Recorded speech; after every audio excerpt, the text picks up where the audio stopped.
Hi అండి అందరికీ welcome back to our channel. ఈరోజు మన స్టోరీ విరాజ పర్వం ఎపిసోడ్ 4. అభిరామ్ ఫామ్ హౌస్లో గడియారం ముళ్ళు టిక్ టిక్ మంటూ 5:30 దాటిందని సూచిస్తోంది. నేలకేసి కొట్టిన ఫోన్ ముక్కలు చెల్లాచెదురుగా పడి ఉన్నాయి. సరిగ్గా సంయుక్త జీవితంలాగే. ఆ పగిలిన స్క్రీన్ మీద విరాజ్ పంపిన మెసేజ్ ఇంకా మసకగా కనిపిస్తూనే ఉంది. కానీ సంయుక్త కళ్ళలో మాత్రం ఇప్పుడు కన్నీళ్లు లేవు. కేవలం కటిక శూన్యం. ఆ శూన్యం నుంచి పుట్టిన ఒక రకమైన తెగింపు మాత్రమే ఉన్నాయి. అభిరామ్ ఆమె వైపు నిశ్చలంగా చూశాడు. ఒక ఇన్వెస్టిగేటివ్ జర్నలిస్ట్గా అతను ఎన్నో నేరాలు, ఘోరాలు, మోసాలు చూశాడు. కానీ ఈ అమ్మాయి కళ్ళలో కనిపిస్తున్న వేదన వెనుక ఒక బలమైన ఆత్మగౌరవం దెబ్బతిన్న గాయం ఉందని అతనికి అర్థమైంది. ఫోన్ పగలగొట్టినంత మాత్రాన గతం చెరిగిపోదు సంయుక్త, అన్నాడు అభిరామ్ ప్రశాంతంగా, కాఫీ కప్పును టేబుల్ మీద పెడుతూ. గతం చచ్చిపోయింది అభిరామ్ గారు. ఇప్పుడు నేను బ్రతికున్నది కేవలం నా నాన్న కోసం. నన్ను అవమానించిన ఆ మనిషికి నేనేంటో చూపించడం కోసం మాత్రమే అని సంయుక్త గొంతులో వణుకు లేకుండా పలికింది. అక్కడ జైపూర్ ప్యాలెస్లో పరిస్థితి రణరంగాన్ని తలపిస్తోంది. రాఘవేంద్ర వర్మ తన సెక్యూరిటీ టీంను, స్థానిక పోలీసులను పరుగులు పెట్టిస్తున్నాడు. సంయుక్త వాడిన పట్టు వస్త్రాన్ని పట్టుకుని మాధురి స్పృహ తప్పి పడిపోయింది. దేవరాజ్ తల పట్టుకుని కూర్చున్నాడు. తను ప్రాణప్రదంగా పెంచుకున్న చెల్లెలి కూతురు, తన ఇంటికి కోడలిగా రావాల్సిన మహాలక్ష్మి, తన కొడుకు అహంకారం వల్ల ఈరోజు ఎక్కడ ఉందో తెలియని పరిస్థితి. విరాజ్ పిచ్చివాడిలా ప్యాలెస్ తోటలో అటూ ఇటూ తిరుగుతున్నాడు. అతని తెల్లటి షర్టు మీద మట్టి మరకలు, చెదిరిన జుట్టు అతని మానసిక స్థితిని ప్రతిబింబిస్తున్నాయి. ఇంతలో అతని ఫోన్ మోగింది. అది మహేంద్రనాథ్. ఎరా విరాజ్, పెళ్లి కూతురు పారిపోయిందంట కదా, అంతా నీ వల్లే అని నీ మీద మీ మామ కేసు పెట్టడానికి రెడీగా ఉన్నాడు.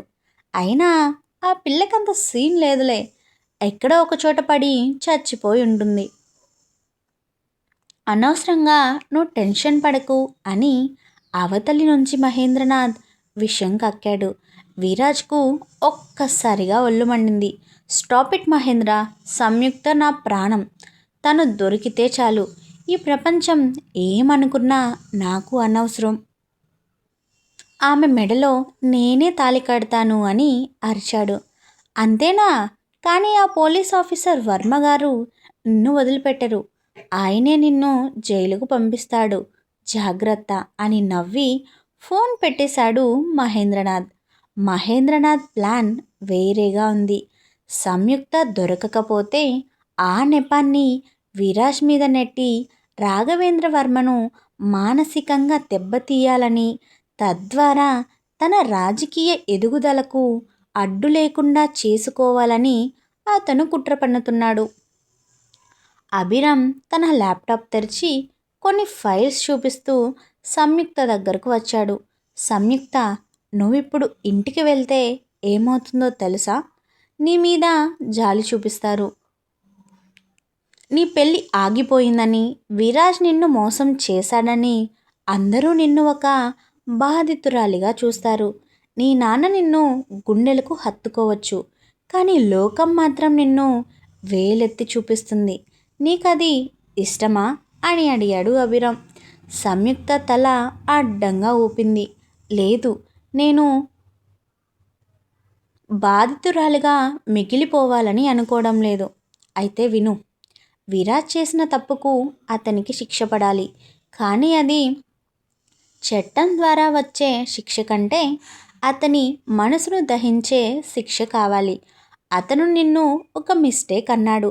అదే మిస్టేక్ తన జీవితంలో తను చేసిన అతిపెద్ద తప్పు అని అతను ప్రతి క్షణం కృషించిపోవాలి. అందుకు నువ్వు ఇప్పుడే బయట ప్రపంచానికి కనిపించకూడదు అని అభిరామ్ తన ప్లాన్ వివరించాడు. మరి నా తల్లిదండ్రులు వాళ్ళేమైపోతారు అని సంయుక్త ఆవేదనగా అడిగింది. నువ్వు సురక్షితంగా ఉన్నావని నీ తండ్రికి నేను సమాచారం అందిస్తాను.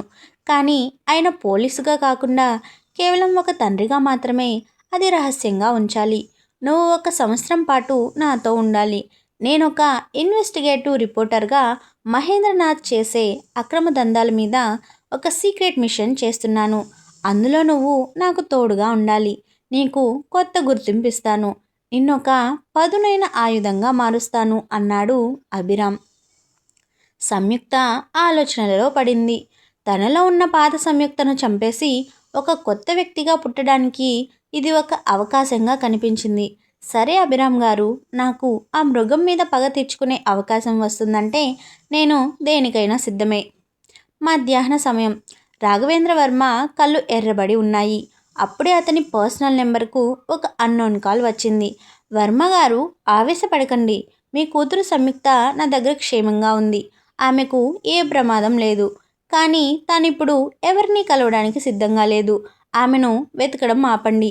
ఒకవేళ మీరు ఆమె కోసం వెతికితే అది మహేంద్రనాథ్ లాంటి వాళ్లకు అవకాశం ఇచ్చినట్టు అవుతుంది. నన్ను నమ్మండి. మీ కూతురు ఒక విజేతగా మీ ముందుకు వస్తుంది అని అవతలి నుంచి అభిరామ్ చెప్పి ఫోన్ కట్ చేశాడు. రాఘవేంద్ర వర్మకు ప్రాణం లేచి వచ్చినట్టు అనిపించింది. కానీ ఆ గొంతు ఎవరిదో ఆయనకు అర్థం కాలేదు. పోలీస్ నెట్వర్క్ వాడి ఆ నెంబర్ను ట్రేస్ చేయడానికి ప్రయత్నించగా అది ఒక శాటిలైట్ ఫోన్ అని తెలిసింది. కానీ తన కూతురు సురక్షితంగా ఉందన్న మాట ఆయనకు ఒక నమ్మకాన్ని ఇచ్చింది. ఆయన గంభీరంగా గదిలోకి వెళ్ళి దేవరాజ్ ముందు నిలబడ్డాడు. దేవరాజ్, మా అమ్మాయి దొరకలేదు. కానీ ఒకటి గుర్తుంచుకో, ఒకవేళ సంయుక్తకు ఏమైనా అయితే దానికి కారణం నీ కొడుకు విరాజ్. ఇక్కడితో మన బంధాలు ముగిసిపోయాయి. మా సంయుక్త తిరిగి వచ్చే వరకు మీ ముఖం నేను చూడను. పదా మాధురి, వెళ్ళిపోదాం అని భార్యను తీసుకుని అక్కడి నుంచి నిష్క్రమించాడు. విరాజ్ కింద కూర్చుని తల పట్టుకున్నాడు. సంయు, ఒక్క అవకాశం ఇవ్వు ప్లీజ్ అని గొనుక్కుంటున్నాడు. 6 నెలల తరువాత ముంబై నగరం. ఒక భారీ కార్పొరేట్ ఆఫీస్ బిల్డింగ్. అక్కడ ఒక కొత్త ఇన్వెస్టిగేషన్ ఏజెన్సీ ప్రారంభమైంది. దాని పేరు ది ఫినిక్స్. ఒక యువతి స్టైల్గా సూట్ వేసుకొని కళ్ళకు బ్లాక్ గ్లాసెస్ పెట్టుకుని కారు దిగింది. ఆమె కళ్ళలో పాత సంయుక్తలోని అమాయకత్వం లేదు. కేవలం నిశితమైన చూపు మాత్రమే ఉంది. ఆమె పక్కనే అభిరామ్ నిలబడి ఉన్నాడు. రెడీనా సంయుక్త? ఈరోజు మహేంద్రనాథ్ కంపెనీ షేర్లు పడిపోవాలి. అది విరాజ్ గుండెల్లో రైళ్లు పరిగెత్తించాలి అన్నాడు అభిరామ్. నేను రెడీ అభి. 6 నెలల క్రితం ఒక బలహీనమైన అమ్మాయి చనిపోయింది. ఇప్పుడు నీ ముందున్నది తన హక్కుల కోసం, తన గౌరవం కోసం పోరాడే సంయు. పదా వెళ్దాం అంటూ గంభీరంగా అడుగులు వేసింది. సంయుక్త ఇప్పుడు ఒక ప్రొఫెషనల్ ఇన్వెస్టిగేటర్. ఆమె పేరిప్పుడు సమంత. అభిరామ్ ఆమెకు మార్షల్ ఆర్ట్స్, డేటా హ్యాకింగ్ మరియు సైకలాజికల్ వార్ఫేర్లో శిక్షణ ఇచ్చాడు.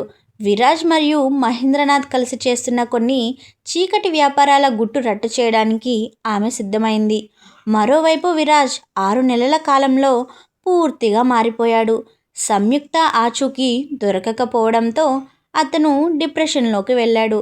కానీ మహేంద్రనాథ్ అతన్ని తన వ్యాపారాల్లో భాగస్వామిని చేసి తన చెప్పు చేతల్లో ఉంచుకున్నాడు. విరాజ్ తండ్రి దేవరాజ్ అనారోగ్యం పాలయ్యాడు. విరాజ్ మనసులో ఎప్పుడూ ఒకటే ఆశ, సంయుక్త ఎక్కడో ఒకచోట బ్రతికే ఉంటుందని.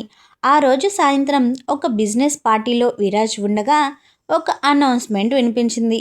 Ladies and gentlemen, please welcome our new business partner and investigation head, miss Samantha. Viraj ఆ పేరు వినగానే తలెత్తి చూశాడు. వేదిక మీదకు నడుచుకుంటూ వస్తున్న ఆ యువతిని చూసి అతని చేతిలోని గ్లాస్ కింద పడి ముక్కలైంది. ఆ నడక, ఆ కళ్ళు అచ్చం సంయుక్తలాగే ఉన్నాయి. కానీ ఆ ఆహార్యం, ఆ ధైర్యం చూసి అతను నమ్మలేకపోయాడు.